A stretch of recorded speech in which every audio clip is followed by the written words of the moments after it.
In a small American town, there was a 12-year-old boy named Ethan. He was the kind of kid you might not notice at first. Shy, quiet, and always tucked away in the last row of his classroom. He wasn't the top student, and he wasn't a sports star. And, well, everyone seemed to remind him of that. But one sunny afternoon, his teacher made an exciting announcement. The annual science fair competition was just around the corner. Immediately, a buzz filled the room. The confident kids, the ones who always seemed to have it all figured out, started brainstorming big ideas. They talked about building complex robots, launching model rockets that could touch the sky, and designing fancy AI projects that sounded like something out of a sci-fi movie. It was a whirlwind of ambition and excitement. But for Ethan, it was a different story. He didn't have the money for expensive kits. He didn't own a toolbox filled with shiny new tools. He didn't even have a group of friends to team up with. As he watched his classmates form groups and sketch out their grand plans, a wave of loneliness washed over him. It felt like he was on the outside looking in, a spectator in a game he wasn't equipped to play. For a moment, he thought about just not participating. It would be easier, right? To just blend into the background like he always did. But then a quiet thought sparked in his mind. A phrase his grandma used to say, "Even the smallest light can brighten the darkest room." That simple idea stuck with him. It became his mission. He didn't need a fancy robot or a rocket. He just needed a small light. So his quest began not in a high-tech lab, but in the alleyways and trash bins of his neighborhood. He started collecting things others had thrown away: broken flashlights with cracked lenses, old batteries that had lost their charge, and tangled messes of discarded wires. To anyone else, it was just junk. But to Ethan, it was a treasure trove of possibilities. Every evening, as the sun went down, he would retreat to the quiet solitude of his family's garage. Under the dim glow of a single light bulb, he'd lay out his collection and get to work. He spent hours twisting wires, soldering connections, and trying to bring his idea to life. But it wasn't easy. Far from it. Night after night, he faced failure. The wires wouldn't connect, the batteries wouldn't hold a charge, and his little creation just refused to light up. He felt frustrated, tired, and more alone than ever. The whispers from the neighborhood didn't help. Kids would peek into his garage and laugh. "What are you even trying to build with that garbage?" They'd taunt. "You can't win, dude. Just give up." Even some adults would shake their heads, thinking it was a hopeless endeavor. The doubt was deafening.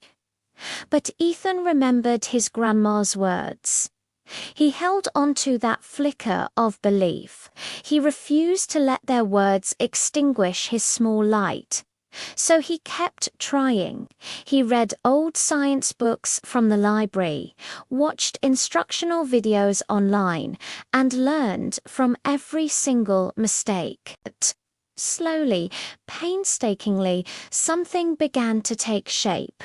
And then, one magical night, after weeks of relentless effort, it happened. He made the final connection, and a soft, warm glow filled the garage. He had done it. He had created a tiny, functioning device, a solar light jar made entirely from recycled materials.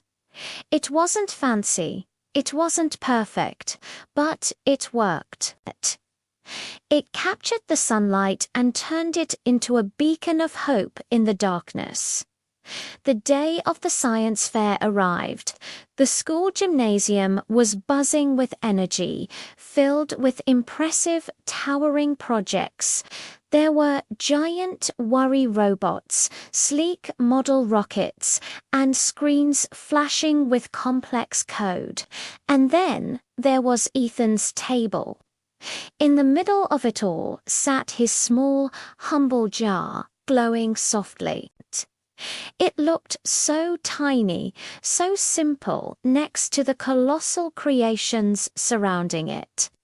Students walked by, pointing and whispering, "What is that supposed to be?" They giggled, thinking it was a joke. The judges, a panel of serious-looking teachers and scientists, made their way down the aisles, inspecting each project. They passed by the robots and the rockets, nodding with approval.